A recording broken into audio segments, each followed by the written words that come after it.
but I'm reading this part about the woman with the issue of blood.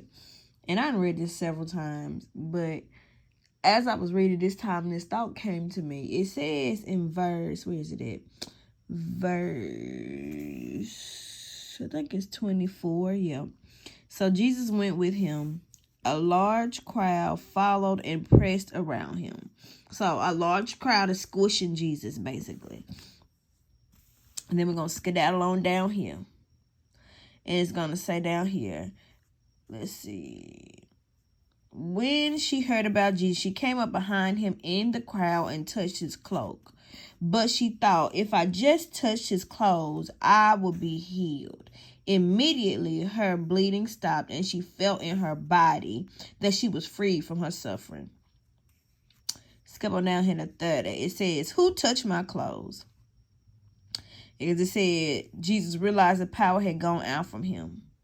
And so, as I was reading this today and I was thinking through this, it says in verse 24 that he was being squished by the crowd, basically. One version says crushed, I think in Matthew.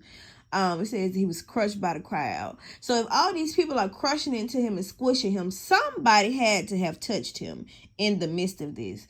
But because of her desperation, because of her faith, because of her belief without doubt, that is why she was healed from her infirmities. And it's like having an understanding for ourselves. That's why the things that we're wanting healing from, we're not getting the healing. For one, we're not willing to do the work to touch Jesus. That in itself, we're not willing to do the work. Sometimes that means allowing him into places we don't want people to see.